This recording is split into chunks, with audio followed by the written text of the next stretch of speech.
Well, it's finally Friday, 6 minutes after the hour of 6 a.m. It is Friday, June 28, 2019, 58 degrees outside. Good morning, everyone. Welcome to the KMMS Morning Soapbox with Tom and Shane. Tom Eagle, your morning mayor in the house. Shane and Tom, half man, half amazing, and a person of interest to local law enforcement in Vancouver. Oh, only occasionally, though. That's right. Only once in a while. Only when there's serious crimes. That's right. Otherwise, I get to, continue my walking every day. That's right. Yep. He's always stopped when you're walking, aren't you? Yeah, it is. You look very suspicious anyway. Anyone sees you says, that's a suspicious looking guy. I am. I always wearing black. I always got the black on. Uh-oh. You and Gary Player, huh? Yeah, that's right. Exactly. Very good call. Very good call. All right. Well, hey, we had the debates last night. We'll be chatting about those coming up at the 8 o'clock hour. At 7 o'clock, Brian Gootkin, Sheriff of Gallatin County, is going to join us by phone from D.C., and we're going to talk about the meth issue here and what's going on with that and crime in general here in the county. And also, Joe Dooling will join us at 7:30. He is running for the House of Representatives for Greg Gianforte's old seat. So we'll get his views on what he wants to do with the House of Representatives and how he'll deal with Nancy and if she's still there. Yeah.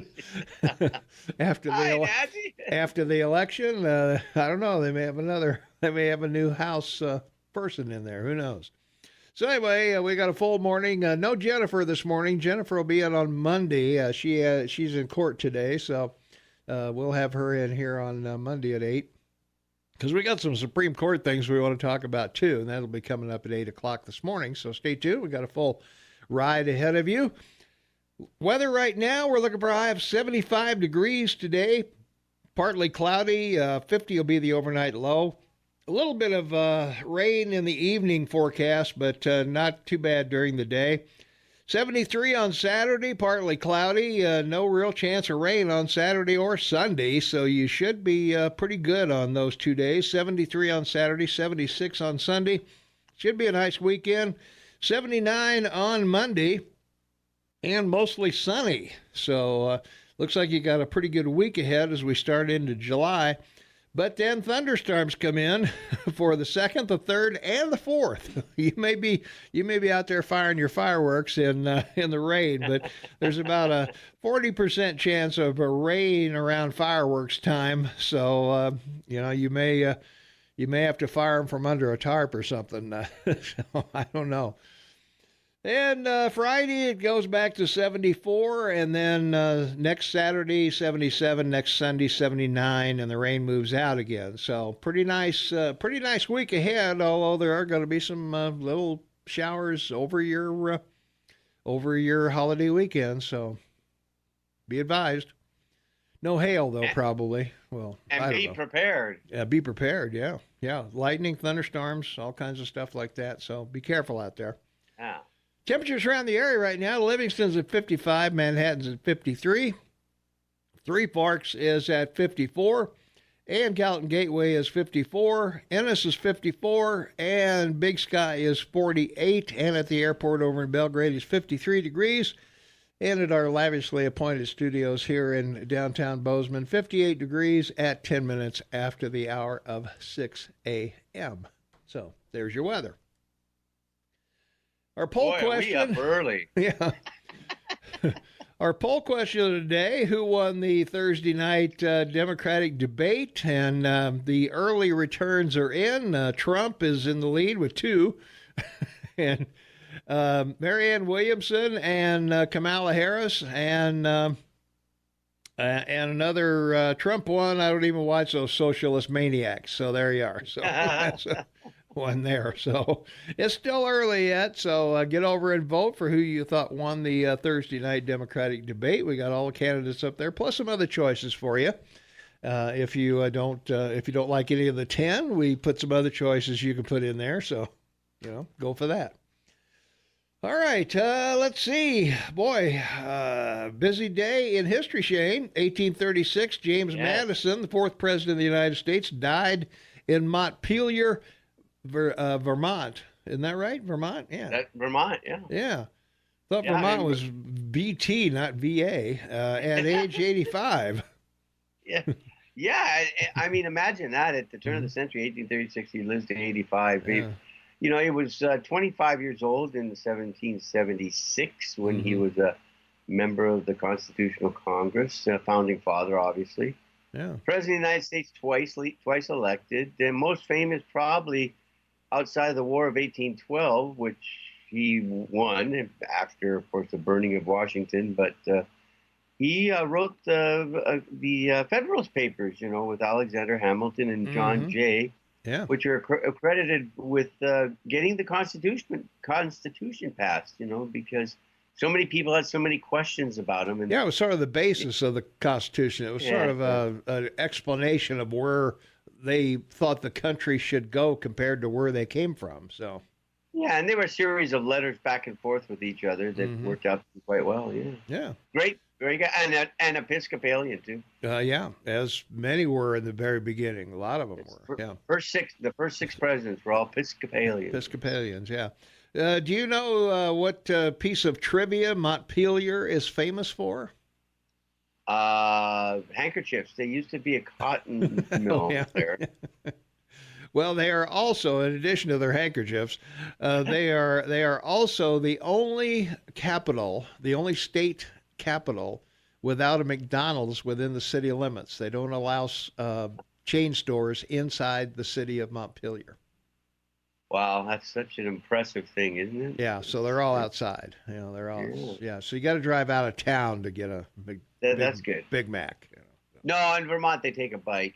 Okay, well, whatever. Yeah. So. Or they chase a bear. Yeah, well, do that here at McDonald's. That's right. 1838, Britain's Queen Victoria was crowned in Westminster Abbey. Amazing person. She was, yeah.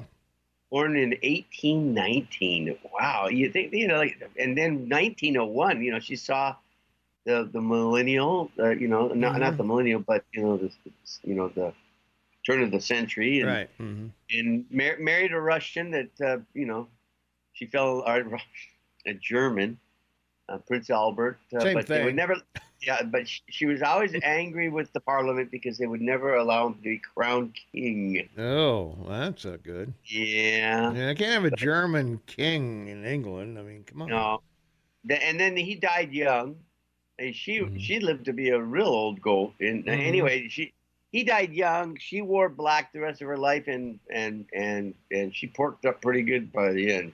63-year reign. Wow. But she was over 300 pounds by the time. Really? She passed. Oh yeah, they could not carry her casket. They had to bear the casket only on the back of a wagon. It was so big. All right. Well, good for her. 1894, Labor Day was established as a holiday for federal employees. Federal employees, no less. Yeah, they labor so hard in the, sitting at the cubicles and stuff. Yeah, it's can understand why they need a holiday.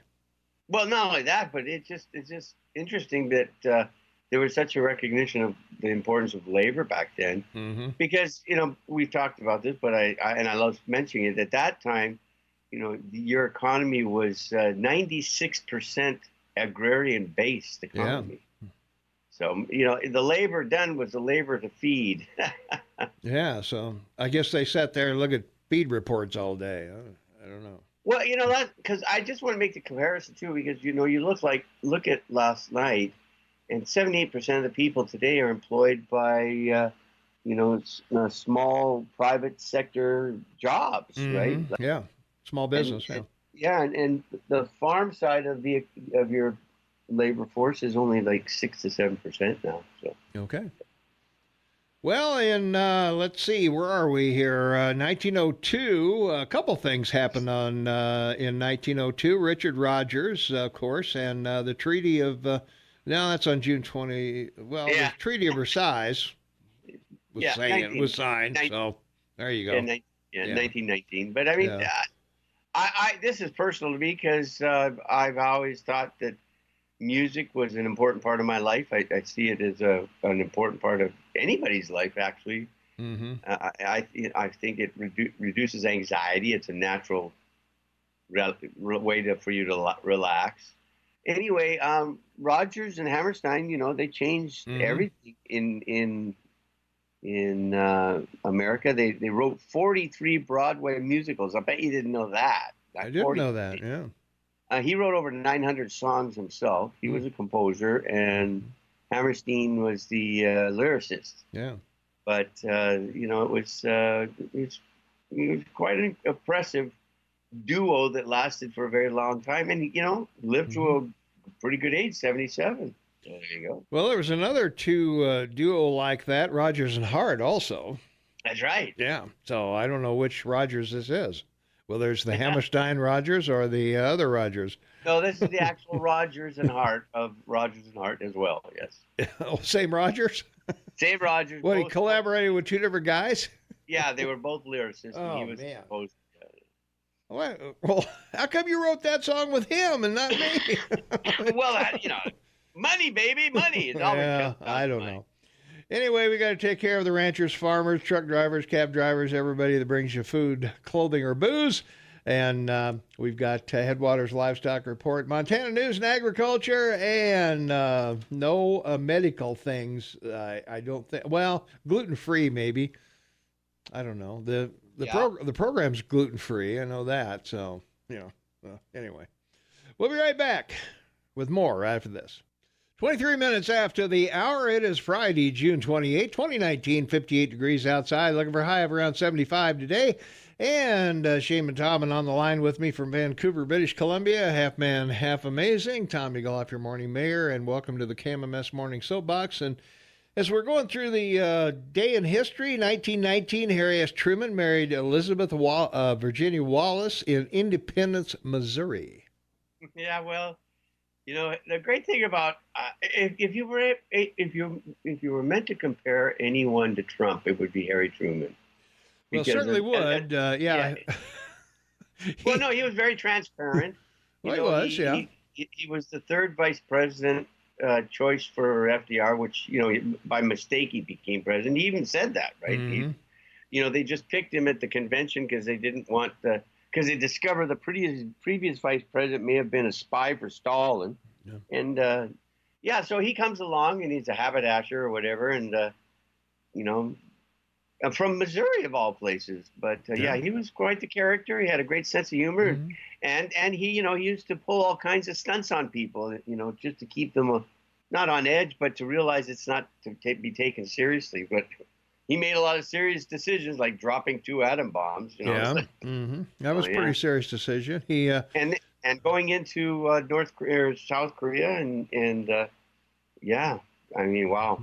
Yeah. When you look at the decision made by the great general in Korea, MacArthur, on the Incheon invasion, I mean, to swing around the entire peninsula, go up the western coast and land and hope to God that they don't see you. They don't see you. Yeah. Stuff American military guys have done or pulled off, amazing. Yeah.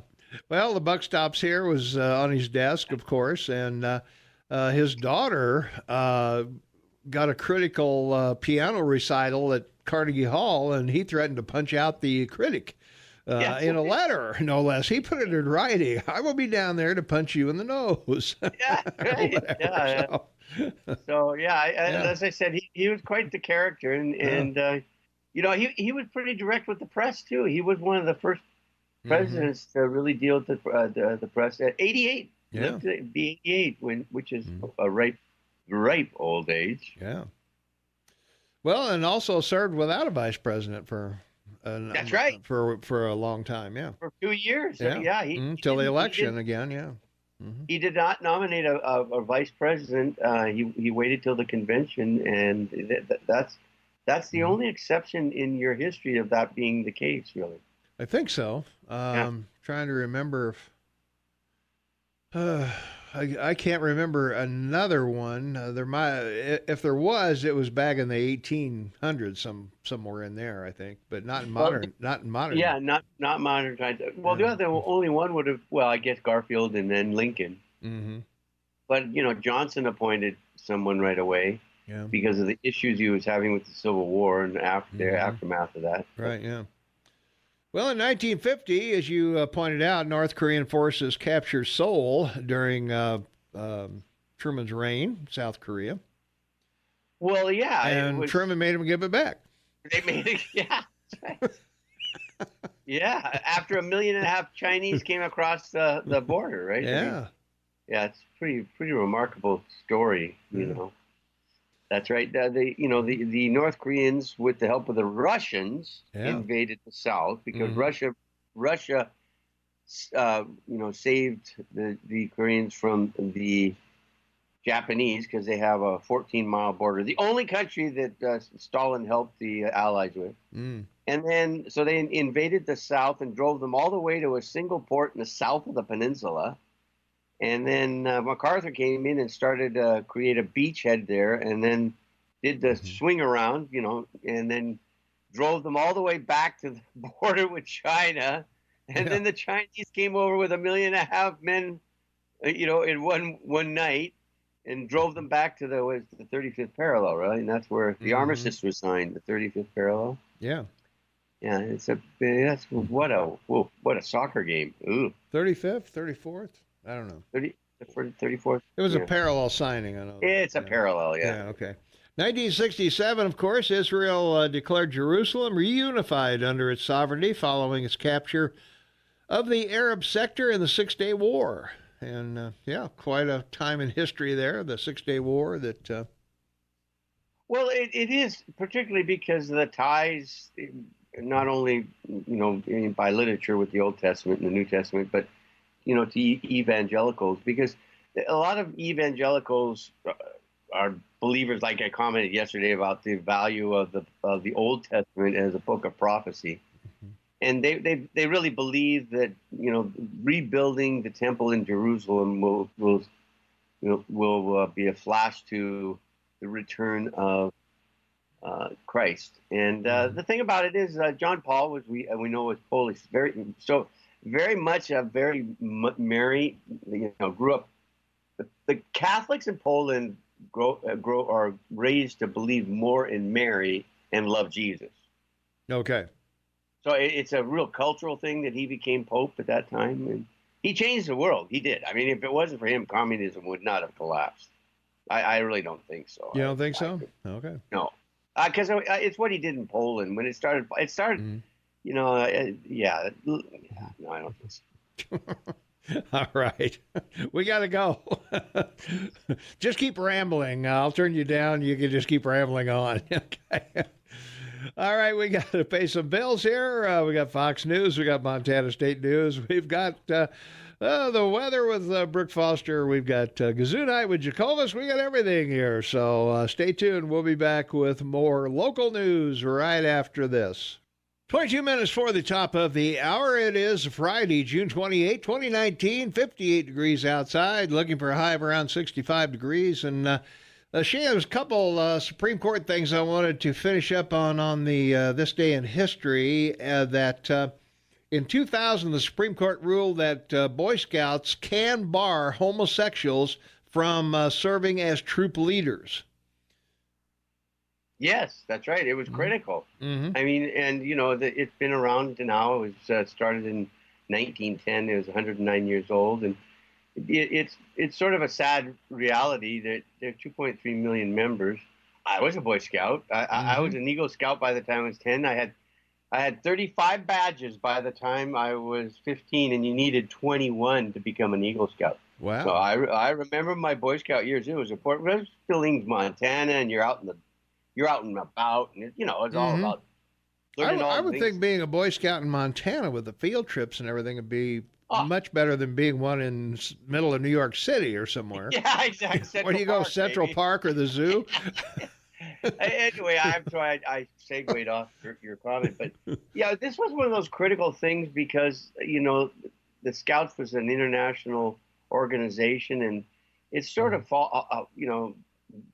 because of that issue, and then of course the issue about girls, right, and the brownies and Girl Scouts, they couldn't segregate them. So I mean, it's sort of taken what was one time a really great tradition for young men and women to work, to work together and to learn things together that would help them throughout their lives. And progressive politics ruined it for newer generations. Very sad. Yeah, it was sad. Well, in 2004, another Supreme Court decision, they ruled that enemy combatants can challenge their detention in U.S. courts. And I don't think very many of them have done that. No, and the interesting reason behind all of that is because the punishment under U.S. court would be severe and long-lasting. Yeah.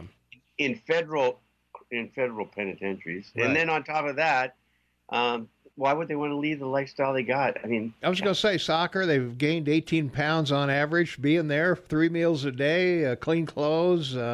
It's what you want to go to?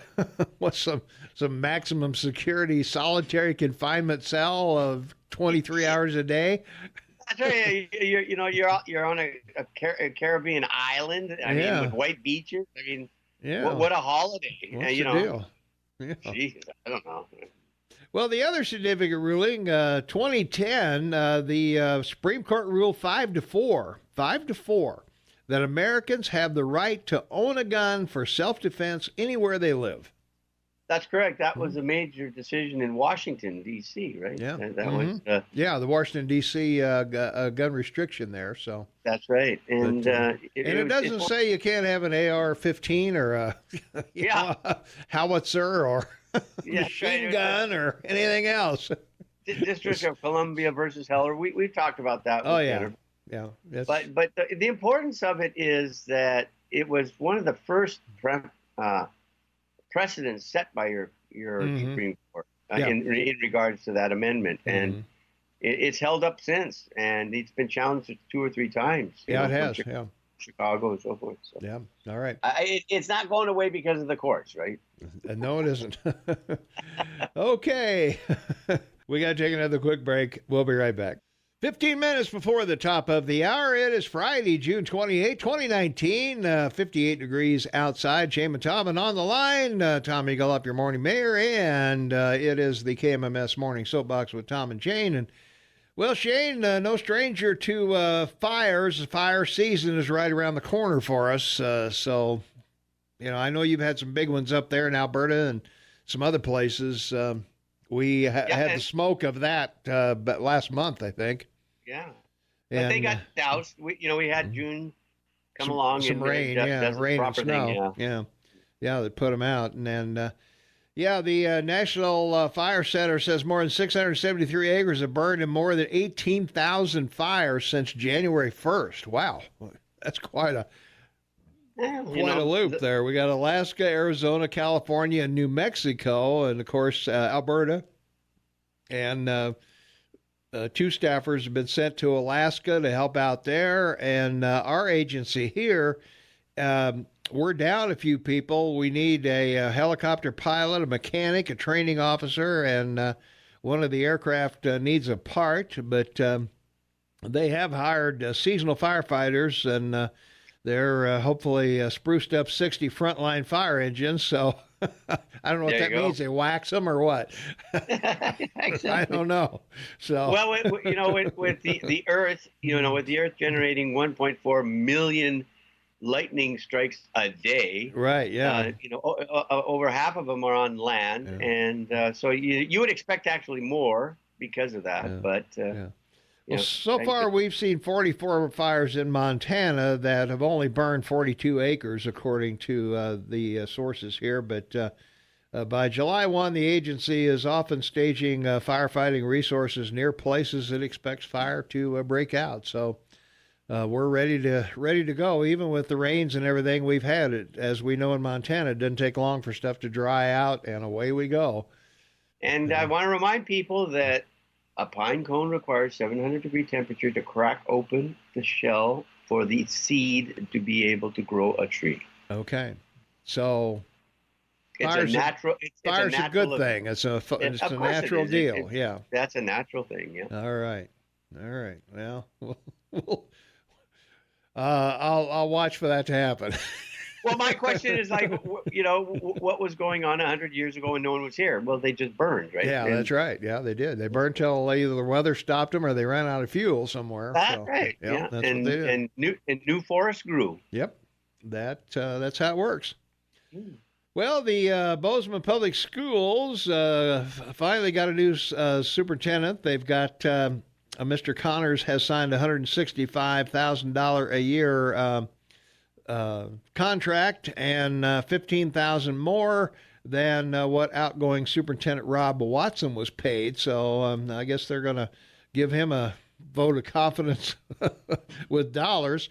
They also agreed to reimburse Connors up to $5,000 for moving costs, and the superintendent will have the option to renegotiate his salary after his first year on the job. So there you go. He got a $65,000 raise from where he was in Glasgow. So, and I'm sure moving expenses. Well, $5,000, yeah, for moving expenses. Exactly.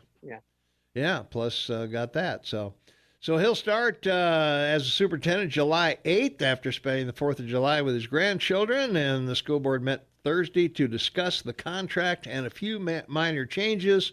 The original document said that Connors would be evaluated in January, but it's been amended to say the evaluation could take place anytime before the next academic year. So I guess they're looking hard at him to, if they see something, they'll pull you in and set you down, I guess. If they see something, they'll do something. See something, say something, right? Okay. All right. That sounds good. So we wish him the best here in Bozeman, and we hope he'll do a wonderful job for our school system. So all the best to him. Let's see. Music on Main started last night. Everybody was out there. They had great weather for it. Everybody's out there dancing up a storm on Main Street, and pretty good deal. So we have that on Thursday nights here during the summer, and it's a fun evening. If you haven't been down there, you don't have to get out there and do the two-step or anything. You can sit on the curb and watch the activity and have an adult beverage. Well, maybe not out on the street, but anyway. or in a paper bag. Yeah, right? yeah. Have your paper bag with you.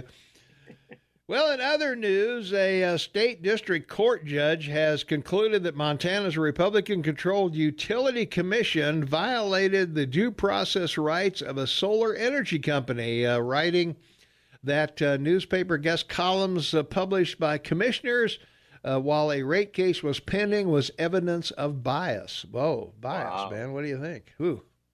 So it's a tricky balance for commissioners to strike, set rates too low in renewable energy projects that could create jobs and diversity. Montana's electric supply can't sell their power for enough to break even. So we've talked about solar power and the problem of it and all of that stuff going on. So, we'll continue that when we come back after the break, and you can give us all the details on solar power because, well, okay, maybe not. We'll just shine from here. We'll be right back. 6 minutes before the top of the hour. It's Friday, June 28, 2019, 58 degrees outside. Tommy Goloff, your morning mayor in the house. Shema Taubin on the line with me from Vancouver, British Columbia. And in other local news, we have the insurance. We only have 3 Montana companies that offer health insurance policies in Montana, Shane, besides the ACA, the Affordable Care Act, of course, if you want to get in on that deal. But they are all 3 of them are looking to reduce their rates, their premiums. So let's see. Where is it? Blue Cross Blue Shield is proposing a 14.1 average premium decrease for the 19,500 people it serves, and Pacific Source is proposing a 13.4% decrease for the 11,000 Montanas it covers. And the Health Co-op, the Montana Health Co-op, is proposing an 8% premium cut for the 20,700 members that it has. So the health insurance rates will be finalized this summer, and open enrollment begins in November. A bill passed last year creates a reinsurance pool to help reimburse insurers for high-cost claims ranging from $40,000 to $1 million. So those costs aren't included in determining individual marketplace premiums for the following year. What does that sound like, Shane? When you're bailing like out, a kickback to me. well, it sounds a lot like the Affordable Care Act that they guaranteed insurance companies against losses for the first 3 years, and then everybody bailed out of the program. So That's exactly right. And I'm not sure where the money's coming from for this, but anyway. So those costs, as I said, aren't included. It will be funded with about $60 million in federal money that otherwise would have been used as premium tax credits, and another $15 million raised through a 1.5% premium tax on all major medical plans sold in the state. So you're sort of paying your own reduction.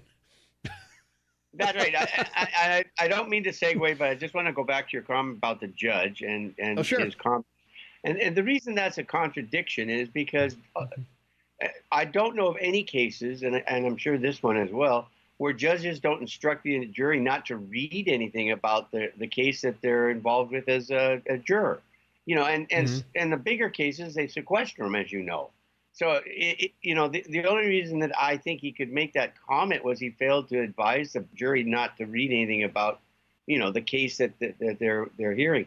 The thing about solar that you commented about, once again, the numbers are out again, and it's, solar, it's an amazing thing because 4.1 trillion gigawatts or kilowatts, 4.1 trillion kilowatts that your grid produces, and solar's impact on that is 1.6%. I mean, like biomass and wood, 2.5%, and wind is 6.5. But I mean, this whole thing about, again, solar energy supposedly going to replace all this stuff on your grid, it's just a swan song because no one wants to talk about the numbers. I don't know why Republicans don't bring this up, but anyway, on to what you were just talking about. It's one of those things that you look at and you see a contradiction and you're trying to understand it because it doesn't make sense, right? Right. Yeah. All right, let's take a phone call. 522-TALK is the number, 522-8255. You want to be a part of the big broadcast today? Caller, you're on the Morning Soapbox with Tom and Shane. What's up? So you got all these Democrats saying Trump is a threat. Yeah. I'm like, he's strengthening the borders. Yeah. He's against criminals and drug dealers coming across the border. He's strengthening our position with trade on these trade tariffs and embargoes and things like that. He's strengthening our military. Tell me, guys, how is he a threat? Well, he's only a threat to the Democrats because they didn't do any of these things. The one that upsets me the most was the Obama policy with Biden about caging children. I mean, the pictures, that was a policy that Obama, instigated. And, by the way, Obama and Clinton, they deported more people than Bush and Trump has to this point. The contradictions are they're overwhelming. I don't understand, why they don't say anything to each other about it. It's really weird. Mm-hmm. Yeah, he's a threat to other countries taking advantage of us in trade deals. Wow. He's a threat to gangbangers and drug dealers, and I think the bottom line is, yes, Trump is a threat. He's a threat to the Democrat agenda because they want to make us a communist, socialist country. He is a threat to their agenda and to the Democrat Party. All right. Hey, thanks for the call. We got to go. Thanks very much. Thanks for listening. All right. We got to get out of here, play some bills. Sheriff Gootkin should be joining us at the 7 o'clock hour. We're going to talk about the meth issue here in Bozeman and Montana in general, and also just our crime situation here. So we will be talking about that when we come back. So stay tuned for that. All right, thank you, Dan. Welcome back, everyone. 6 minutes after the hour of 7 o'clock, Friday, June 28, 2019, 57 degrees outside. Shane and Tobin on the line with me, and on the line from Washington, D.C., Sheriff Brian Gootkin joins us this morning. Sheriff, thanks for being with us this morning. Appreciate it. Thanks for the invite. Good morning. Yeah. We wanted to have you on. There's been so much about the drugs coming across the border and the meth situation and all of that, and we wanted to maybe get an update on where we are in our county, and maybe you got some information on Park County as well, as to how serious is this issue here in our county and maybe Park County, and what's the remedy, or what can we do? Yeah, it's a while ago we had the first epidemic with meth, and it was pretty horrible. I remember when my kids were going to school, and then we had the Montana Meth Project, and that really did a nice job of slowing things down and scaring, especially that younger generation, and really taking care of that at that time and doing a lot of prevention. But unfortunately, it's back and worse than ever. And we have problems. Obviously, our biggest problem is alcohol, and then there's all of the other drugs, opioids and heroin and those. But by far, meth is the worst that we're dealing with right now. So our drug task force is busier than ever. Wow.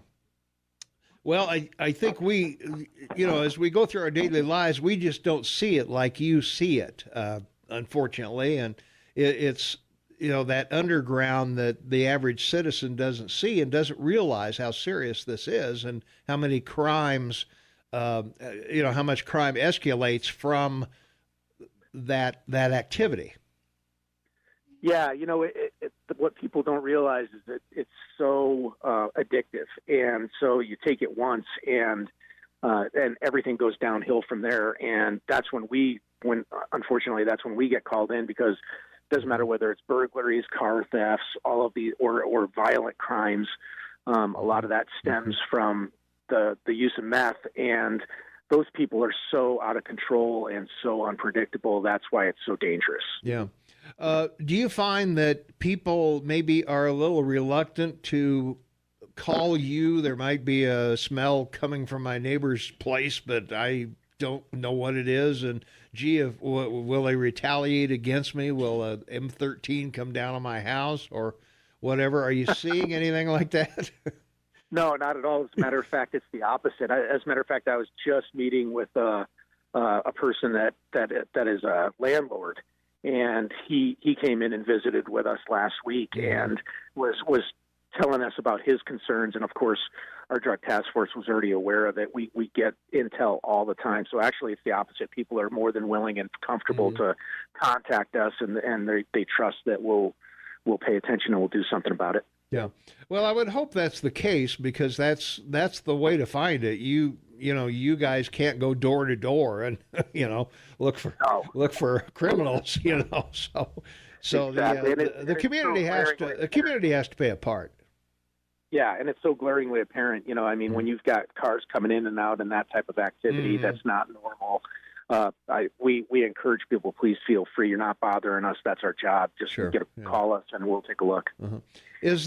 Are there particularly areas that are attractive? East side, west side? Is it everywhere? Is it in trailer parks? Is it in condos? Where is it? It's usually in the demographic of the lower income. So, we're not going to find them in the $1 million condos downtown or something like that very often, but there's no specific area. And again, these people are also going through our community and moving, stolen goods or money or drugs through our community. So that's a huge problem as well. Right. We had a couple of people picked up yesterday, I guess, that not only had, drugs with them, but they also had counterfeit money. Is that showing up more and more in the county? Not that I'm aware of. I haven't heard that. I think that's just part of that business, though. And the biggest concern is obviously human trafficking. We're dealing with that as well, right? And we're trying to get some new investigators, some positions to do that as well. But there's there's more than enough to do for us, unfortunately. Yeah. Well, it seems like it. You and I talk yearly at the Salary Commission meeting. I didn't talk to you this year, but we kind of touch base whenever we can. And the human trafficking situation, that's another one that we don't realize it's here and it's prevalent. Absolutely. Yeah. Last year, our detectives were involved, and we did sort of a little sting at one of the local hotels, and every single one of the suspects that were involved that we arrested were locals. So what was happening was you have these people that are coming through with these young females, usually against their will, right. And mm-hmm. what they're doing is they're online and they're setting up these dates or these interactions online, and it's happening in town, and then they're on to the next town, and they're going, from town to town, city to city. Wow. And unfortunately, but the scary thing is these poor victims are the ones that are being mm-hmm. taken along against their will, usually on drugs. So, that's one thing that we're going to try and focus on to try and keep that. Often underage, too, because there seems to be a demand for underage girls. Yeah, absolutely. It's a horrible, horrible situation, and it's getting worse. And so we're going to pay attention to that. Mm-hmm. And we applied for a couple of grants through the state, and we were denied, but we'll try again next year. Yeah. Are you finding that the girls that they use, are they come across the border, or are they people they've just found runaways? The bus stations or wherever. Yeah, it's both. I think unfortunately, there's plenty of girls that are, bigger cities and even smaller cities that are desperate, and next thing you know, they get hooked on drugs, and then they more or less become their slaves, and it's just a horrible, horrible situation. Yeah. Well, also too in the American Indian community, we seem to see a lot of missing women. Not only here but in Canada, as Shane has pointed out from time to time, we have that issue as well. Is that part of the? It must be part of the human trafficking, I would assume. Yeah, I don't have a lot of interactions with the tribes or the reservations or the sheriffs that deal with that. But I'm sure it's prevalent there as well. And I saw that there was some legislation this year trying to address that. Right. Yeah.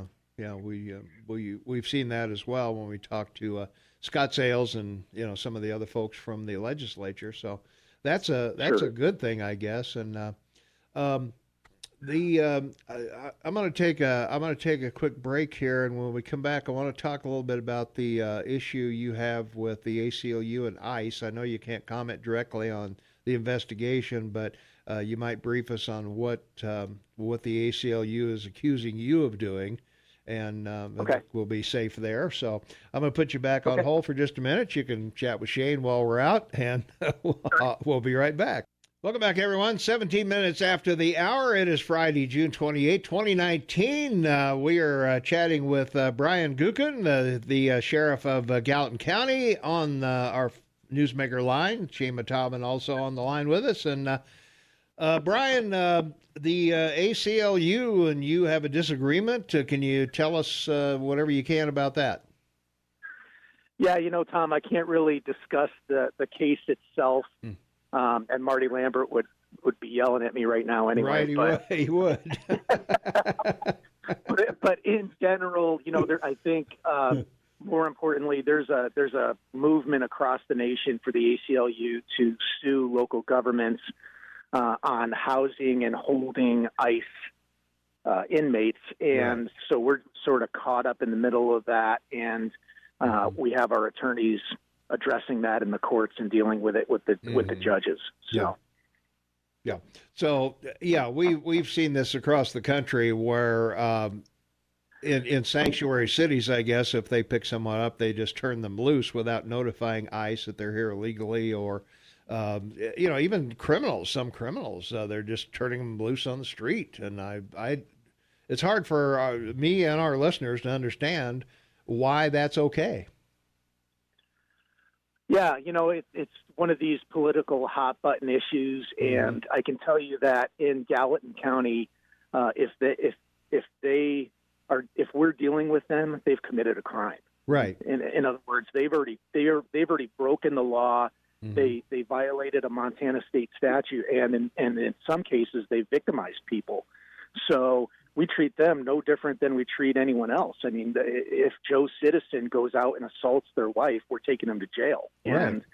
And so we do the exact same thing with these people. The difference is that once they are adjudicated locally and they're done with their local charges, then we do hold them and we turn them over to ICE. Yeah. If they're here illegally. Is there for I think if you're charged with a crime or I guess accused of a crime, how long can you hold a person legally, I guess, until trial, or how does that work? Well, the way it works is if they have local charges, regardless of the ICE hold, we're going to hold them and unless they bond, of course. Yeah, right. Yeah. That was one of the situations that we were dealing with. The person was not bonded out. Right. So if the person is bonded out, then ICE has 48 hours to move that person. Okay. And in the past, we've made some mistakes locally ourselves, and we've held them longer than 48 hours. We fixed that. We have policy in place, and we've addressed that. But most importantly, if they are done with local charges or they bond out on their local charges, ICE has 48 hours to remove them from the facility. But we don't just release them. Okay. Yeah, that's what I was wondering, because it seems like there should be a reasonable amount of time for ICE to, because they come from Helena or somewhere in the state. All over the state. Billings. Okay. I think we deal with the Billings folks mostly. Okay, I was going to say it'd take them to arrange transportation and get them there and all of that. So that 48 hours seems reasonable. What I try to emphasize to our citizens is again, they were arrested on a local state charge. Right. So no different than any other person that a Montanan or any other United States citizen. They're not. We don't release them unless they bond out or they're done with their charges. So it's no different. So does ICE take over the prosecution of that crime then? No. We deal with that locally. Okay, so you would take them to trial and. Absolutely, yeah. Our county attorney or city attorney. Yeah, city or county would. Yeah. Charge. And it goes through the courts no different than anything else. It's just that they are also held on an ICE detainer. Okay, so depending on the decision of the court, I guess they could either be incarcerated and then deported, or maybe based on the seriousness of the charge, if it's a minor charge, just be deported. Is that how it works?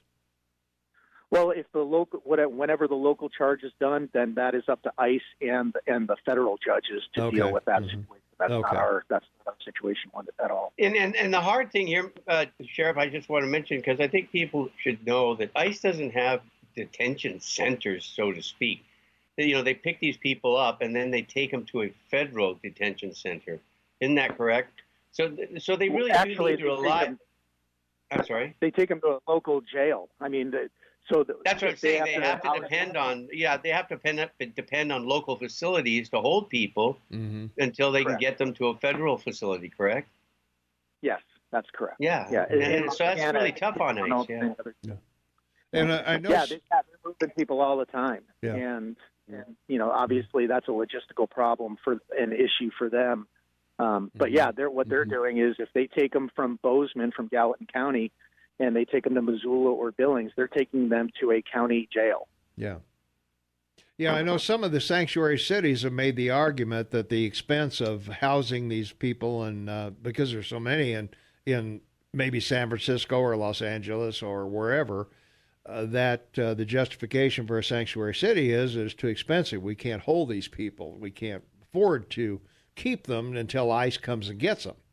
And kind of a lame argument, I think, but that's what it is. Yeah, I focus on Gallatin County, not San Francisco. Right, I hear you.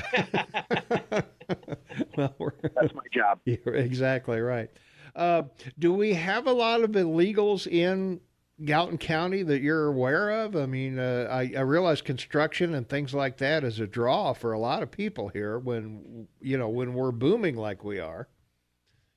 Well, that's a trick question, Tom, because it's like, what are you going to do? Look at somebody and think that they're illegal? I mean, right? Yeah, yeah, that's the problem. We don't do that, and that's not the way that we're trained to do things. It's there's obviously, I mean, what are we at? 1% unemployment in Gallatin County. If you're not working, you don't want to work or you can't work. That's pretty much. Yeah. So there's a lot of folks that are moving here from all over, and again, that's a whole different demographic that we have to deal with on different occasions. But we deal with that professionally, no different than we deal with anyone else. Okay. What about just say a traffic stop, tail light out or headlight out or whatever? Is there a trigger where you think I probably need to check citizenship here? No, not at all. It's it's no different than any other traffic stop. It's driver's license, registration, proof of insurance. Yeah. We're gonna verify the identity of the person, right? And if that person is through our system, through the state and federal system, if that person is here legally or not, we'll find out, and then we deal with it appropriately. Okay, all right. Well, I appreciate you being here, Brian. We're getting out of time here. Is there any final thoughts we need to think about? Is anything we can do as citizens other than just keep our eyes open and report what we see? Yeah, that's what I try to tell everyone is that we live in a very, very safe community. Yeah, and I think so too. Yeah, for our size, very safe. We do, in the fastest growing community our size in the nation, and we are still very, very safe. But having said that, if you see something that makes the hair go up on the back of your neck or makes you scratch your head and go, that's not right, do not hesitate. Call us. You're not bothering us. That's what we do for a living. Yeah. And let us know so we can make sure that we continue to stay safe. All right. Now, as I say, it's always a pleasure to talk to you when I'm not in the file on your desk. So thanks for... I hope not. Well, I'm doing my best to stay out of your way. All right, guys. Have a great week. All right. Thanks so much, Brian. Appreciate it. Right. Take care. Have fun. All right. Brian Gootkin, Gallatin County Sheriff, taking the time to be with us. He's on vacation in D.C., Shane. So I know. We were talking about it. Yeah, you were talking about it offline. So, but yeah, it is a serious problem. I hope the listeners will, take this to heart. If you see something, say something, and don't be afraid that, well, gee, maybe I'm jumping the gun, or maybe I'm better to be safe than sorry, in the long run. And particularly with something as dangerous as these things are, and particularly these poor women that are being shuffled around from town to town and on drugs and, just slaves I have a hard time with the mentality to do that to someone else. Yeah. I just don't understand how people can be so unfeeling, whatever. So well, and the terrible thing about meth is it's something that can be created locally. And the 2 points there are, I asked the sheriff, do you find that these labs that you bust have they been supplied with the what they need from out of state, or do they get it in state? He said no, from out of state, because that's what makes it hard to track them. But yeah, I was going to say. The second thing is that it's a less expensive drug because the cost to produce it is not that expensive, and it doesn't have to be shipped to your city, and so that's why it's one of the biggest problems in use. It's very sad. All right. Well, we're just about to the bottom of the hour here. I believe we've got Joe Dooling on the line. He's going to be up next, and Shane, you can entertain him while we take a break here. So, this is News Radio AM 1450 KMMS in Bozeman, 1340 KPRK in Livingston, online KMMSAM.com, and we'll be back with Joe Dooling. He's running for the House of Representatives, so we'll be chatting with him and taking your calls and other things. So stay tuned. 23 minutes before the top of the hour. It's Friday, June 28, 2019, 58 degrees outside. Tom Eagleoff, your morning mayor in the house. Shema Dobbin on the line with me from Vancouver, British Columbia. And Joe Dooling joins us this morning, running for the House of Representatives in Washington, D.C. Joe, how you doing? I'm great, Tom. How are you? Good. Thanks for being here. Well, I could be better. I've got 200 acres of hay that's getting well washed. It is, isn't it? I know. I try to sell washed hay, and people just don't seem They don't like it, huh? They don't seem to bite at it. So. Yeah, I know. It's you get all the good stuff washed off of it. We're not, we're not getting what you guys get there in Bozeman. I was through Bozeman the other day. It looks like Ireland. I told my wife, I said, we don't need to go to Ireland. We go to Bozeman. Go to Bozeman. Yeah, it's pretty nice here. It's unbelievable. I mean, the side of the trees are green. So, it's crazy. Yeah. The mountains are nice and green this time of year. So, they'll be brown before long, though. And that's our. But, hey, we really thank you for joining us, running for the House of Representatives. Why would you want to do that to yourself, Joe? Why would you want to be in the same room with Nancy Pelosi and some of these other wackos, Gerald Nadler and some of these other guys? Yeah. Sometimes I think that myself. But, let's get a little bit of background on me. Sure, let's do that. So I'm the Republican County Chairman for Lewis and Clark County. I'm the longest-serving Republican chairman of the big 7 counties.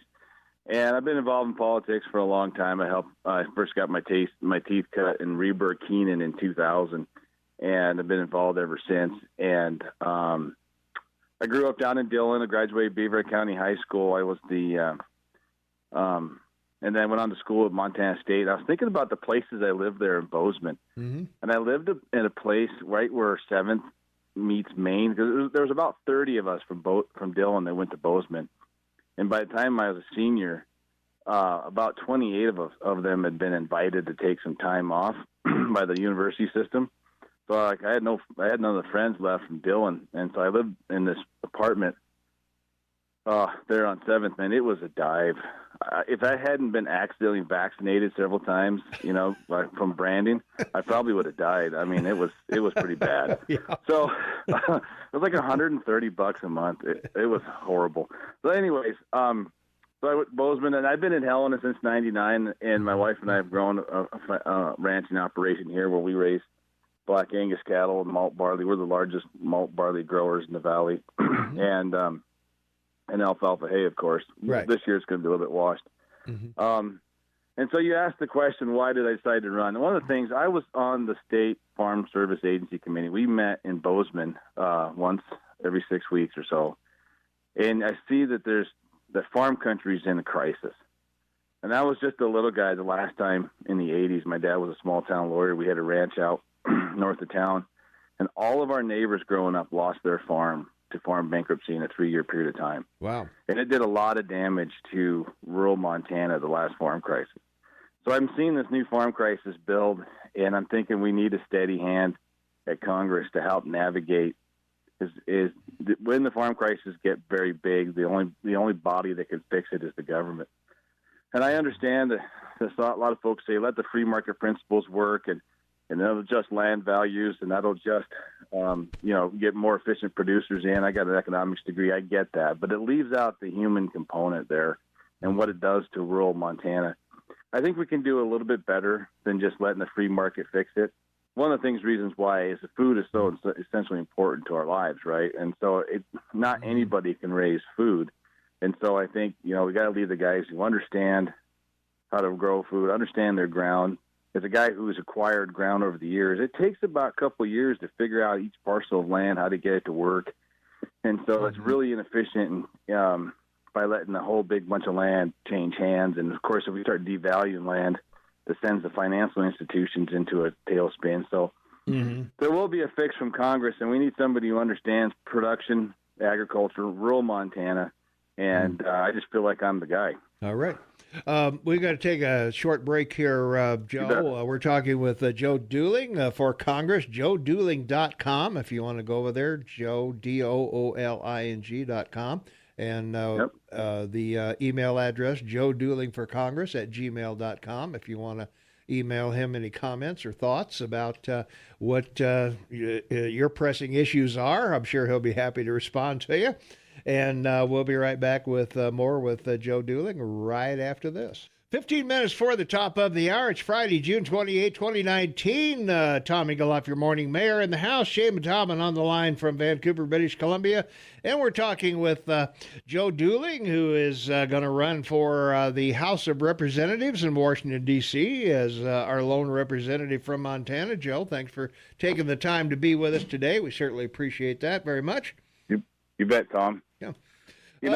Yeah, go ahead. One of the things I was going to say is, I have no desire to be a senator or a governor. One of the things you probably heard me complain, but when I'm done being a congressman, I'm coming back to my ranch to raise cattle and raise malt barley and complain about the weather like I've been doing already this morning. All right. That's my plan. I think as we start to send our fifth congressman in the last 15 years to Washington, D.C., this makes no sense to me. The body is governed by leadership and seniority and relationships. And no matter who gets elected on the plate that's so far that's being presented, they're starting at the bottom. And we only have one voice there at the bottom. It doesn't do well for Montana. And so we need somebody who wants to stay there, build a relationship, and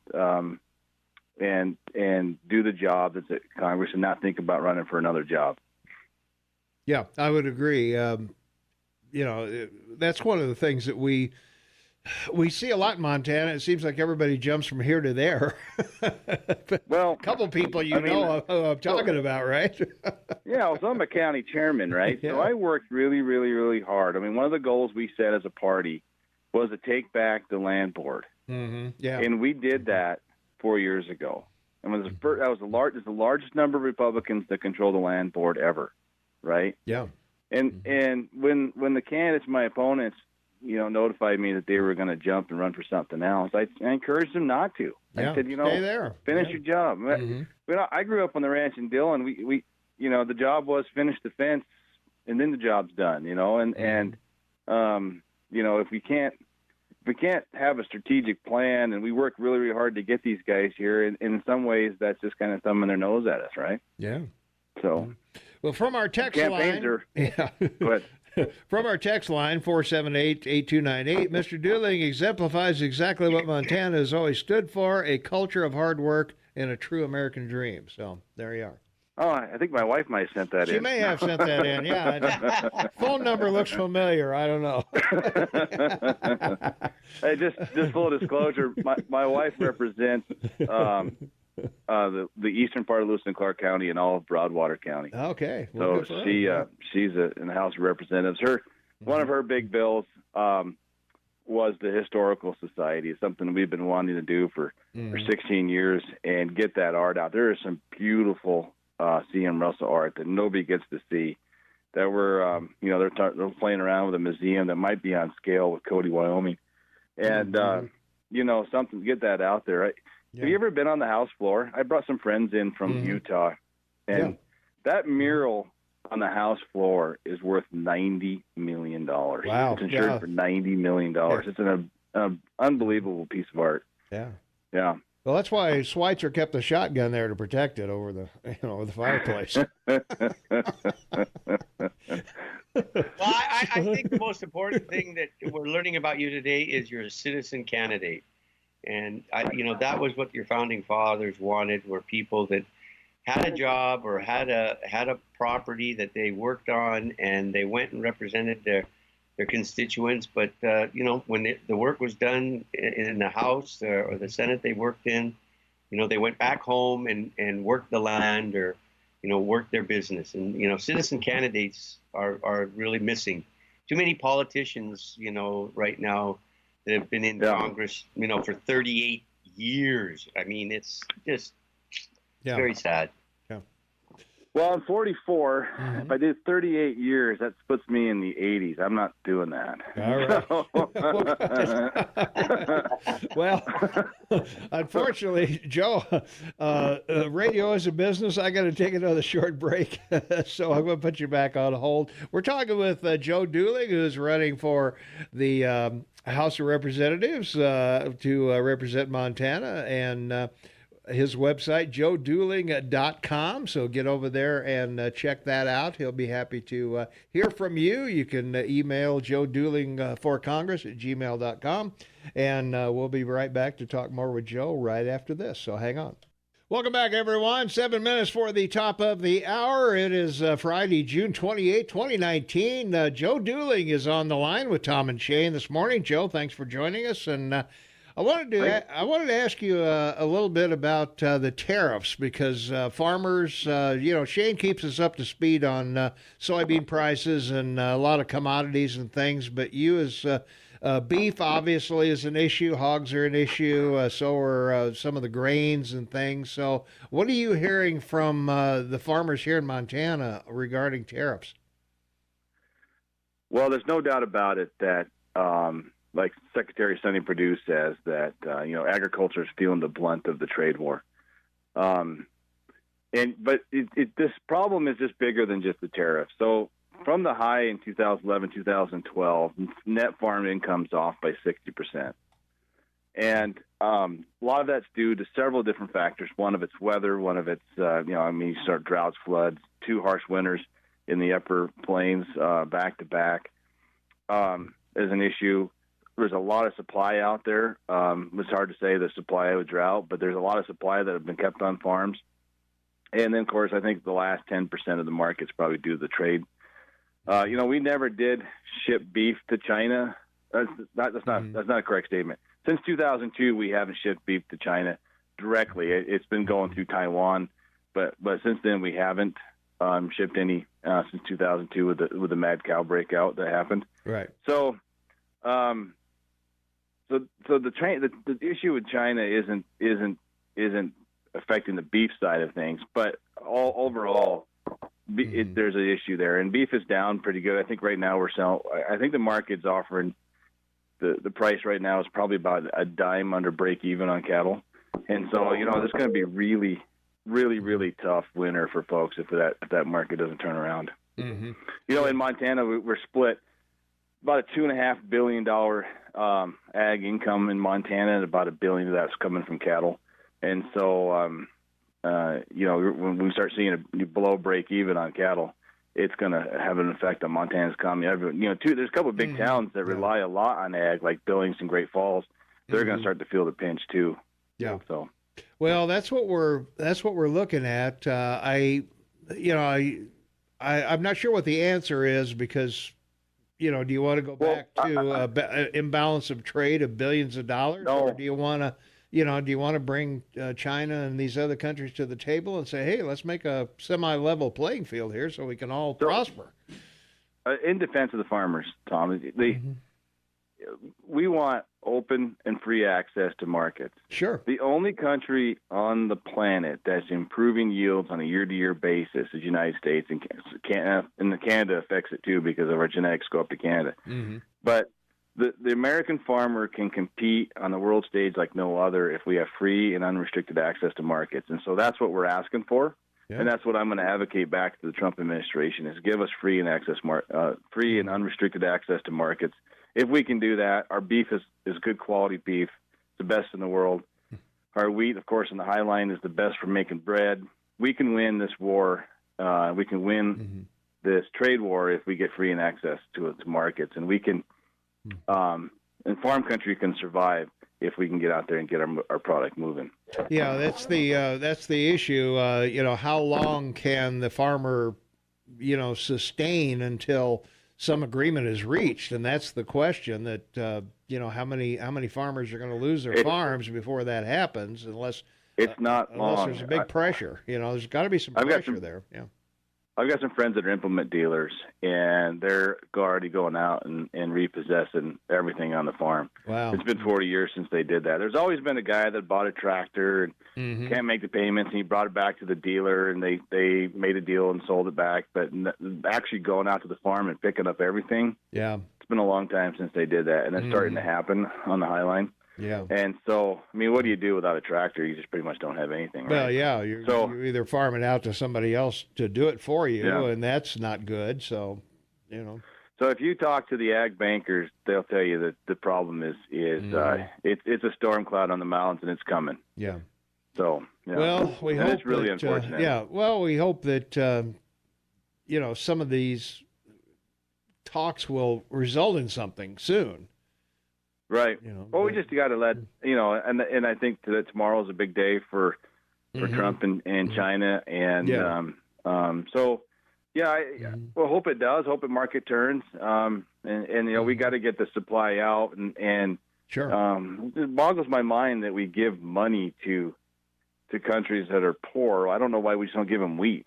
Well, give them beef. Give them, let's move this product out of here. Well, the money just goes into the pockets of whoever's running the show. Yeah, I mean that's obvious. We don't go over and check on where they spend it. Right. And I agree with you. I agree with you. Yeah, I agree with you. Give them a bunch of flour to make some bread, and everybody's going to have some food. And it just boggles my mind that we don't do it that way. Yeah. Well, it doesn't look good in the palace, in the corner. A bag of weed over by the fireplace just doesn't get it, So they need a gold statue there or something, a bust of Shane. Burns, I worked for Senator Burns in Bozeman in my senior year at college. Yeah. And he used to always say that Washington, D.C. is 6 square miles of logic-free environment. And it just hasn't changed, and Trump's got it with the swamp. Mm-hmm. It just hasn't changed, and it's unfortunate. And I think I hope to bring some of that Montana common sense back to there. And I get it. I'm one of 425, but it starts somewhere. And so I hope to bring that back and try to bring that common sense, farm values, Montana values back. Mm-hmm. We're almost out of time, but from our text line, Joe, is Joe against the trade war that we're involved in with China at the moment? So are you against the trade war? No, I'm not. Seconds? I'm not against the trade war. We've got to get it to where it's fair and equal trading. The fact that there's 25% tariff on our cars into China, but a 2% tariff on the cars coming in just doesn't make sense. Give us free, unrestricted access to markets. American producers, farmers, car dealers, all that can outcompete in the world if we have free and access trade. The other countries play with tariffs with us because they don't want to compete with us. Okay. They want to. We're out of time. We're out of time, Joe. I'm sorry. I'm up against the clock at the bottom of the hour. Joe Dooling, vote for Joe at go to his website, joedooling.com. Thanks, Joe. Appreciate it. Thank you, guys. All right. Welcome back, everyone. It is 6 minutes after the hour of 8 o'clock, and Friday, finally Friday, June 28th, 2019, 58 degrees outside, looking for a high in the mid-60s today. Shane Matavin on the line with me from beautiful Vancouver, British Columbia, a communist pinko place. Yeah, right. Yeah. We're so socialist that our flag is even red and white. I know. Yeah, you're that you are. Well, speaking of socialism, we had a debate last night, Shane. Yes, indeed, we did. Yes, we did. Looking at our poll question, who won the Thursday night debate, Democratic debate? Well, Donald Trump's in the lead. 57% think Donald won. Yeah. None of the above was second at 10%. And Bernie, Joe Biden, Marianne Williamson, and Andrew Yang, and Kamala Harris, and they all got 5%. They tied. They tied. They're all tied. Yeah, they all got a vote. So, Mayor Pete, no votes. Michael Bennett, no votes. Eric Swalwell, no votes. Christian Gillibrand, no votes, and John Hickenlooper, no votes. So, there you are. So. Well, that one gal, I can't think of her name. It just went out of my head. She had the biggest response on Google, right? The one gal, what's her name? The first night, No, Gabbard? last night. Gabbard? No. Yeah, Gabbard. No. Last night, the gal, with the long. I can't think of her name. Marianne? Yeah, Marianne. Marianne Williamson, the author. Yeah. The author. She got the biggest hits on Google for who is she and what. Yeah, I think people were trying to figure out why is she there. Nobody ever heard of her, let alone. She clearly a successful writer. It's not too difficult to get 65,000 people to probabbe. I guess, I guess why. if you're, Well, I'm a successful writer. I don't have any money. You're not a Bernie Sanders. Well, that's true. Yeah, I'm not in the atmosphere of. Maybe I should start writing romance novels or something. Maybe that'll help my income. Well, I think all these candidates missed an opportunity both nights to say this. No one who's taken $1.5 billion for China should be running for president. Yeah, and I told you they wouldn't. I told you they wouldn't go. The moderators won't go near that, and neither will anybody else. Kamala Harris called out Biden, I guess, for segregation. Yeah, pretty good, and that. I think she was a clear winner. I think a lot of people think she was, and if you've seen her, well, you only have to go back to the Kavanaugh hearings, I guess, to get a glimpse of her real personality. But she is like that. She is not going to let you answer questions. She's not going to let you talk. She is not going to surround herself with people who will advise her by any stretch of the imagination. It's my way or the highway. Yeah. So it was interesting too because the moderators lost control of it, right? They really did. By far, yeah. From our text line, in your opinion, who is the last bad Democrat candidate, even though they are all insane, and who is the worst? Who is the least bad candidate? Boy.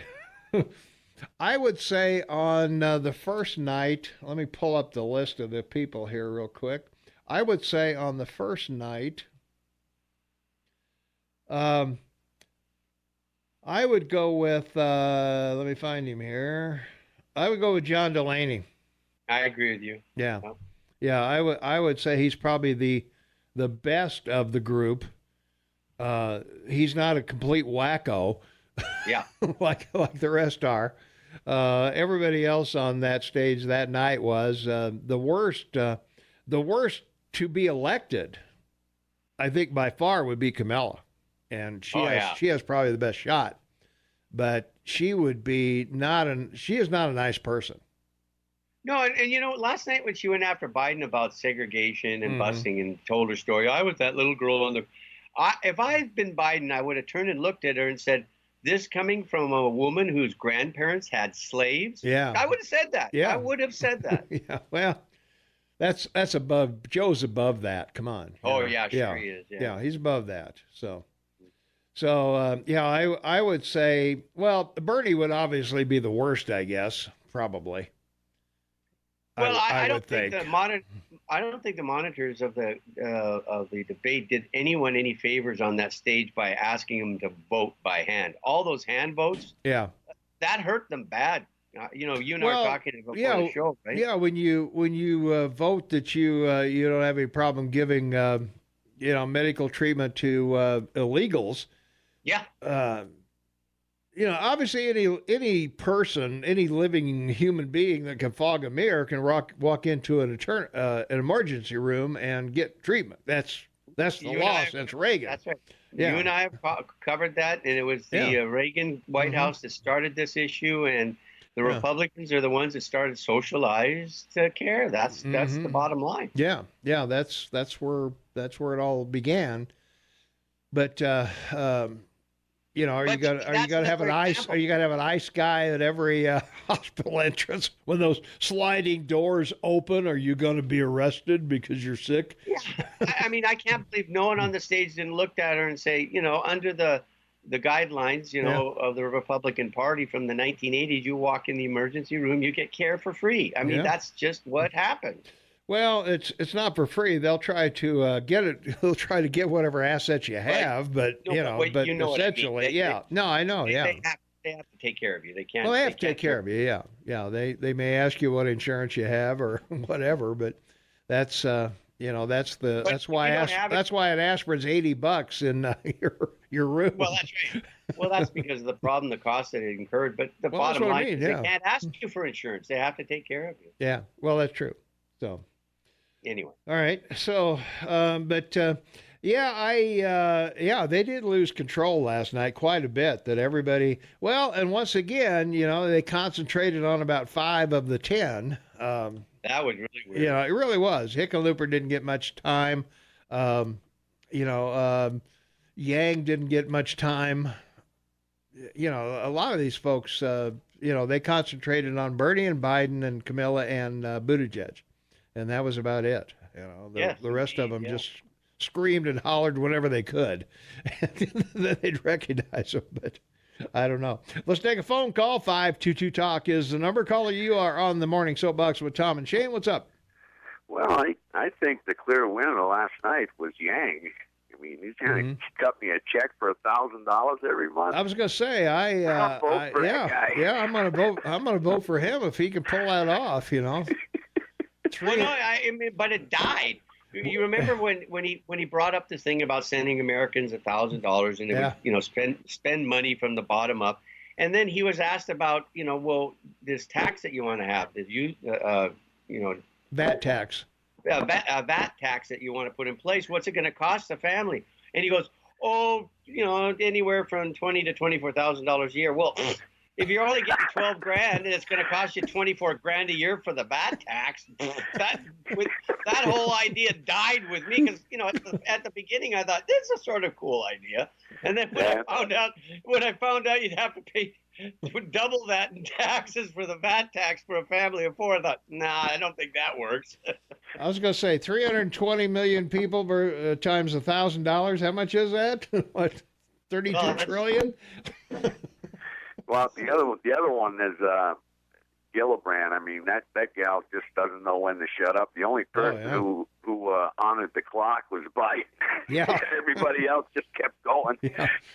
Well, Biden just said, "Well, I'm out of time, and I'm not going to talk anymore because these guys are killing themselves. I'm just going to sit here and be mute." Yeah, it's pretty hilarious when you stop and think about what they're saying. Yeah. And what they're not saying about how they plan on paying for all of it. Well, they've got a short amount of time to talk. They've only got, they give them a minute and then a 30-minute or 30-second rebuttal. So, you don't really have time to lay out your comprehensive plan. Well, they could have shrunk it down, I like the one they asked you in 2 words. Yeah, that was funny. One guy used 2 words. Yeah. I think Yang was the only one that did 2 words. And I think, even Biden didn't, I don't think, on that one. But that was pretty hilarious. And Bernie's one finger. Let me in. Yeah, right. Yeah. Then he only had a great politician now, and your president does this all the time. He references everything with we. And it was interesting last night about Biden, popping off every time they did it. I did this, and I did that, and I did this. Yeah. That's not a good thing. People, don't like egos like that. It comes across on the TV. Yeah. Yes, especially when half of the things he said he didn't do. Well, yeah. I mean, some of that stuff on there. What? Mm-hmm. Yeah. Then it was interesting. Yeah, I think Trump won again tonight. He won 2 nights in a row, as far as I'm concerned. Because I don't know what's going to happen with these guys. But the Washington Post said it was the worst debate ever on the first night. I mean, they did a big article on it. That they did. No softball questions and no serious. I don't think anybody's mind was changed by any of these people. And we didn't hear nothing new either. No, yeah. No, nothing new. Mm-hmm. I mean, it's all Democratic rhetoric that you've heard for 50 years, right? That's what exactly. Exactly. And I think the funniest guy was Swalwell. Yeah, Swalwell. He was pretty funny. Yeah. And of course, they all were, but I think he was clown of the night. I watched the first one on clownworld.us. which was Jones, and all they did, they talked over everybody. But that was pretty funny. I got a question for you from our text line, Pete. What will come of our national security, defense budget, and foreign policies if one of these wackos is actually elected? Well, we've already seen where they are now, right? Yeah. They're operating in the U.S. So there's no love lost with me for those guys, especially the CIA. They were more involved than we'll probably ever know, no matter what comes out, because they're still not talking about some of the crap that went on, you know, and I don't know. They and it's really ridiculous.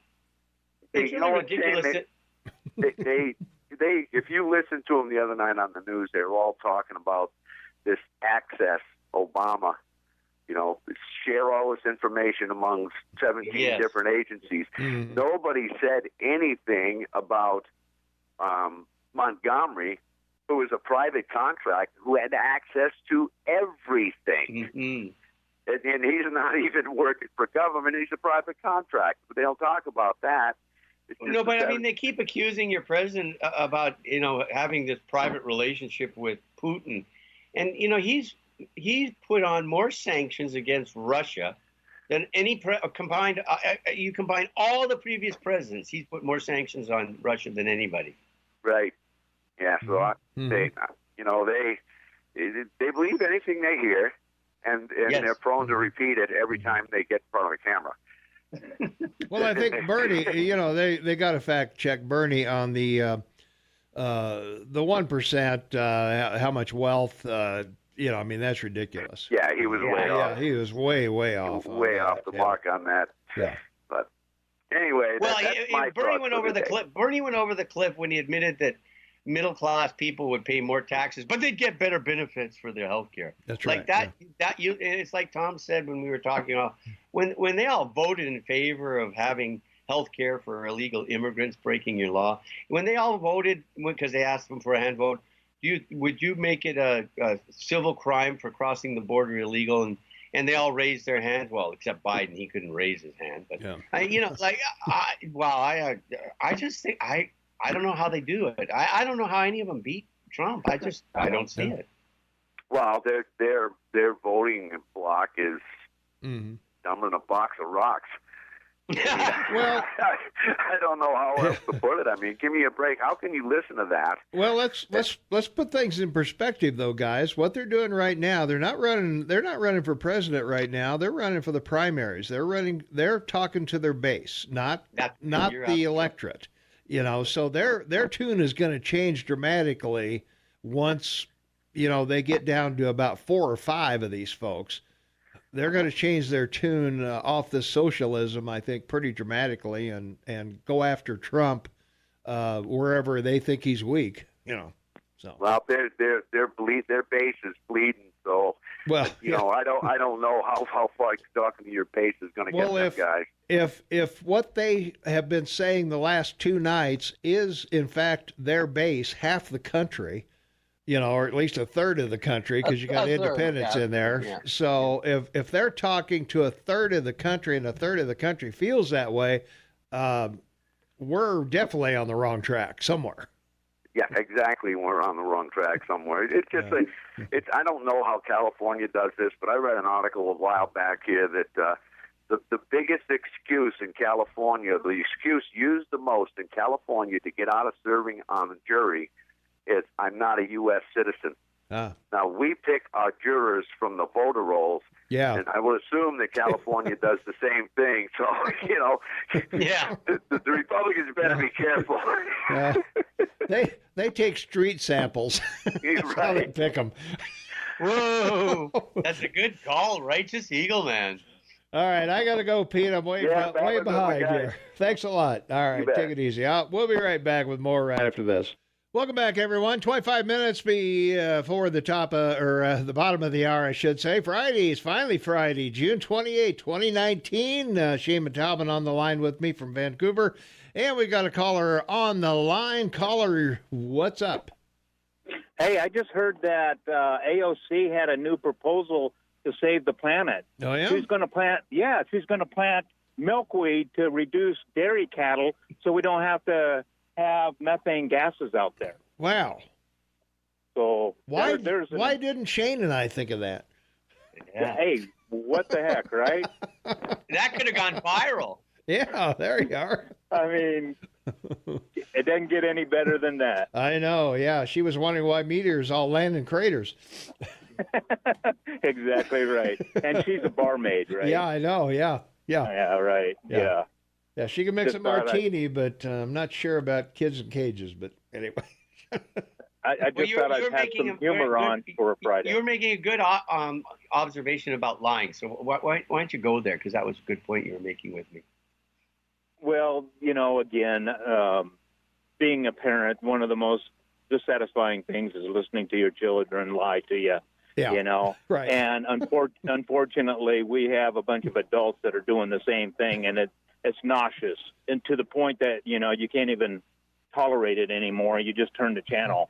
Unfortunately, they don't go away, or do they learn? What's amazing is that they assume nobody's going to check that, And even Trump is dumb enough to think they're not going to check it. So I don't know what his problem is, but where did Bernie Sanders go for his honeymoon? Yeah, Russia.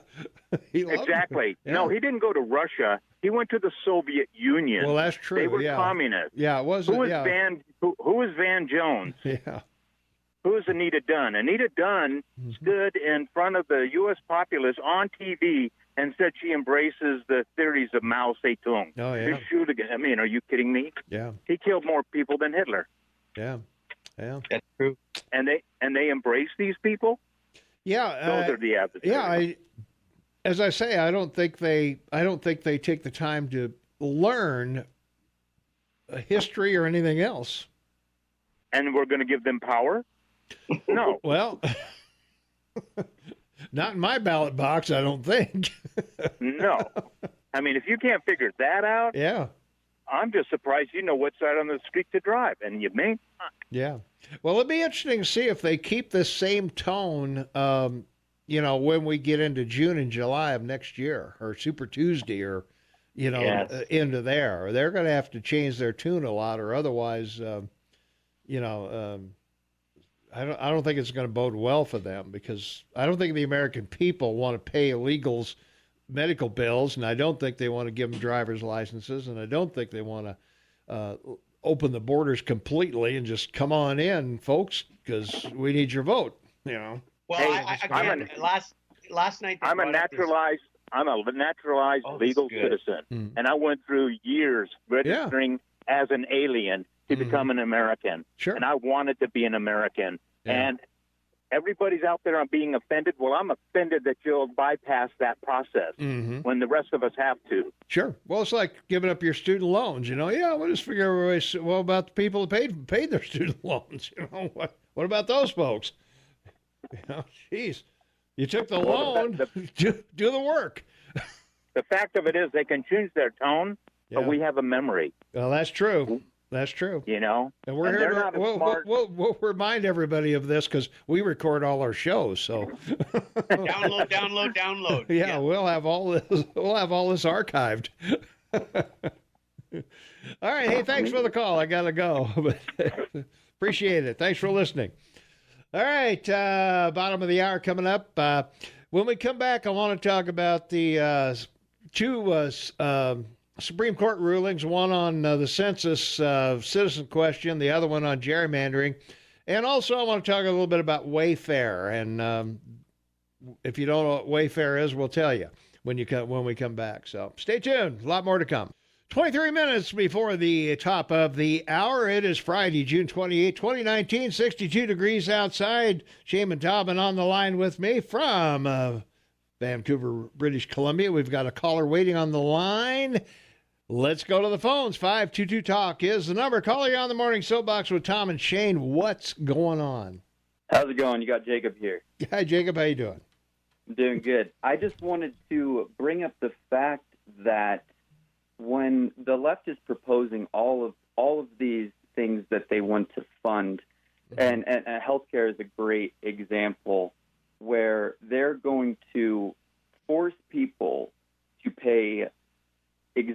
exorbitantly high prices for, at best, mediocre health care, which is truly taking away freedom from the people when they run on the platform of being for the people. Yeah. No, I understand. Yeah. It absolutely boggles my mind. Mine too. Ours too, I should say.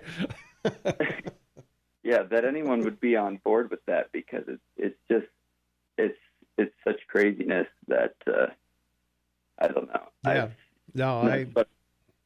It's hard to understand. It's even harder for people like me, because I was here before color TV and flare pens and microwaves and, flat screen TVs and stuff like that. And I remember a much different America where we saluted the flag and didn't burn it. And, we said prayers in school and did the Pledge of Allegiance every morning. And I don't know, I think for the most part, we turned out pretty well for having done all those things. But, now it seems like, I don't know, that the respect for the country, the respect for what our forefathers did, the people of our veterans have done, everything is just out the window.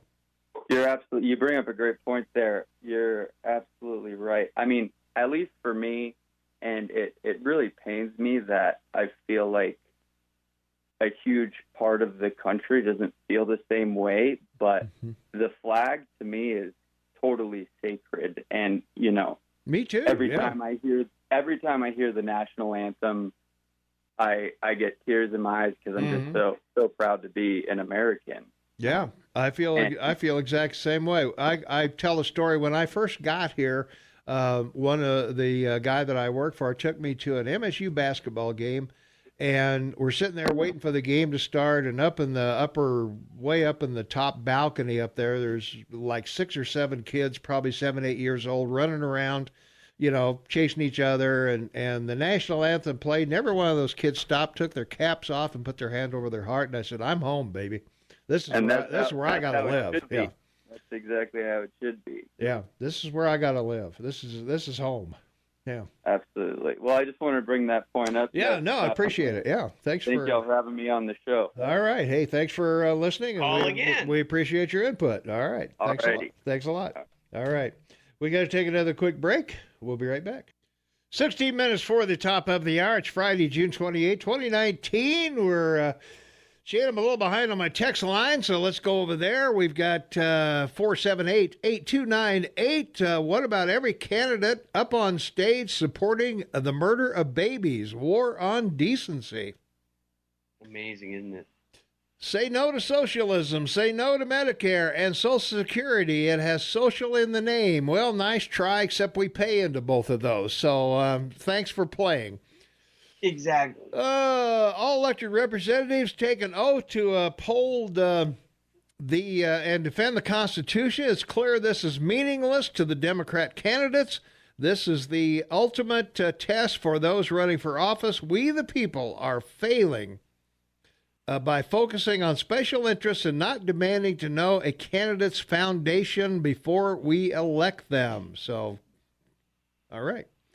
And do they really think they will be exempt from open borders hiding behind their gated homes? I don't know.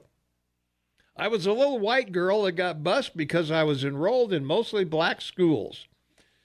California takes voters off driver's licenses because people were not voting. Well, I don't know. Here on the news, our concern of Tim Fox spending tax dollars on his trip to the border. I'm curious, who the hell is footing the bill for our current governor? Be out on the road making his useless waste of time run for president? What a joke. And let's see, Trump is a threat. A lady called earlier about Trump being a threat. Trump is a threat to the existence of the Democratic Party and their neo-monarchism. So is neo-monarchism a word? I don't know. Never heard it before. I don't know. Let's go to the phones. 522-TALK is the number. Caller, you on the air. What's up? Hey, good morning, Grand Poobah. Hey, good morning. What's going on, big dog? Well, he doesn't know. Hey, he's off his meds. He's off his meds. You listen to Joe Biden's, closing comments. It pretty much says it all. The Dems don't really have a platform, a cohesive platform to stand on. Yeah. So they're trying to obviously flip the narrative. His closing comments, about Trump being a friend, of dictators, and yet alienating, all our allies is just the opposite. I mean, he has to maintain a friendly demeanor to negotiate. But as Shane so adequately mentioned earlier, Trump has imposed more sanctions on Russia and more tariffs on fascist China than any previous administration has. And you look at everything they're saying, they even accuse Trump of being a socialist. All his policies are anti-socialist, pro-capitalism, and yet they continue to present that mantra, and even among their own party. They're avowed socialists. They're very open about it. And everything that Obama did, even from his czars to telling Putin, he'll have more flexibility, after the election, just proves that, they're really the socialists. And yet they're trying to now flip the narrative and claim that, that Trump has somehow got a social agenda when his is anti-socialism. Yeah. Well, that's what makes this country great. But and I think the only way they're able to continue stating that is because young people are educated, through the colleges and universities that have become so liberal, and their information source is the liberal media. That's what concerns me, because if it was based on fact, there is no way the Democrat Party would gain a foothold in this country. They're using socialism as a dirty word, which it is, but they're trying to redefine socialism and flip the narrative. Yeah. And that's really all I wanted to say today, but that seems to be their strategy. Well, that's what it is. It's pretty obvious what they're doing. So, hey, thanks for the call. Have a good Friday, guys. All right, appreciate it. Thank you. All right. Well, the Supreme Court dodged the census question. Of course they did. Yep, yeah. They're going to send it back to the lower courts for a decision, and then they're going to revisit it, maybe. Well, I've decided what I am going to do with my census form, because if you remember being on the air back in 2010, of course, I didn't participate in the census. They sent me the long form, which I refused to fill out. They came to the house at least 5 times, threatening me with jail and everything else, but never did. And I said, the only thing you guys need to know is there's 2 people living in this house, 1 male, 1 female. We're both voters, and that's all you need to know. Well, I've decided that on the census form this year, I am going to write in the question, are you an American citizen? And I'm going to put a box for yes and a box for no, and I'm going to check it, because I don't want the Census Bureau to have any confusion about my citizenship. So, and I would encourage everybody listening to do the same. When you get your census thing, just write somewhere on it, are you an American citizen? Yes, no, mark yes, and send it in. So there you are. There you go. Well, and the amazing thing is, this decision, Chief Justice John Roberts was a swing vote. I mean, it was a 5-4 decision. He wrote the dissenting the majority, opinion. the majority opinion, yeah, and because he voted for it, right? Yeah, and I don't get it. I mean, this is like Obamacare when he voted for that. Like, yeah. Well, he said he what did he say? In the gerrymandering, he said we don't have a standing here, or we can't talk about this or whatever. Right. Something like that. But he voted for that. Well, yeah. On that vote, he voted, against this, against changing it. Yeah, against changing it. Yeah. And said it was a states' rights issue. So it's one of these contradictions of the justices that you see. and one doesn't really match the other, right? Like if you're just a normal person looking at it, not maybe knowing the law and all that stuff, but it's very interesting, very interesting. From our text line, 478-8298, if I have to listen to AOC ask Mr. Sloan why the bank was funding the cages of children, I am going to hang myself. Well, especially since there was no Obama policy, right? Well, let's hope not, because we need all the listeners we can get. So yeah, that's true. So don't do it. Don't hang yourself. Hit yourself on the thumb with a hammer. That'll be pain enough. Yeah, go to the emergency room. There you are. Yeah, do that.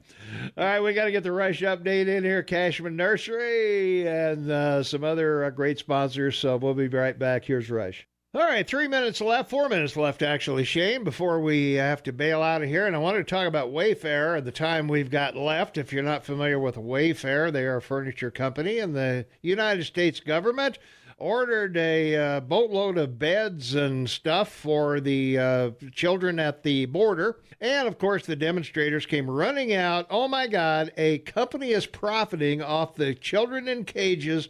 Oh, my God, what are we going to do? Well, let me educate the ignorance of the demonstrators, because the CEO of this company is bound by law to follow that order. Now, you might say, well, every contract's got an escape clause. Well, that may be true, but let's look at what a fiduciary responsibility is. The highest legal duty of one party to another, being a fiduciary, requires being bound ethically to act in the other person's best interest. A fiduciary might be responsible for general well-being, but often the task involves finances, managing the assets of another person or a group of people, for example, stockholders. They have an obligation to fill that order by a fiduciary because it's in the best interest of the people who invest in the company. That's right. Wayfair is a e-commerce company, stocks $145.64. $145.64. But by the way, you know, this company started off back in 2014 at $25. So it's not like it isn't a value. It's located in Massachusetts, of all places. Yeah. This is amazing. $6.7 billion in revenue. And the company sells home furnishing and decor items to over 10 million products from over 10,000 suppliers. So, I mean, it's a mainstay e-commerce company. Now, it's not doing well. You know, $6.7 billion. They're having problems, and that was one of the reasons. You know, this bill came along at several $100,000. Wayfair probably got it because they have free shipping. So but you know, it's $6.7 billion, and their loss in 2018 was $504 million. So, but you know, Nira Shan is an immigrant. It started this with Steve Connie, and you know, it's e-commerce stocks of this nature are similar to the .com stocks of 20 years ago. Yeah, but it's just amazing that people think that for some reason he doesn't have the responsibility as a CEO to fulfill the obligation of selling their products. Yeah. Well, that's why I say he has a fiduciary responsibility to the stockholders not to turn down business from this. You know, I mean, he could be sued, and it's not his money anyway. It's not the CEO's money; it's the company's money, and it's the stockholders' money who invest in that company. And I'll take a risk of saying he's probably a Democrat. Yeah. You know, I'm not saying he is, but the odds are he might probably very well be a Democrat. So, you know, politics shouldn't enter corporate world. There you go. Say goodbye, Shane. Bye, Mayor. We'll look forward to Monday because it's Canada Day. Happy the 4th of July, though. Everyone be happy, be safe.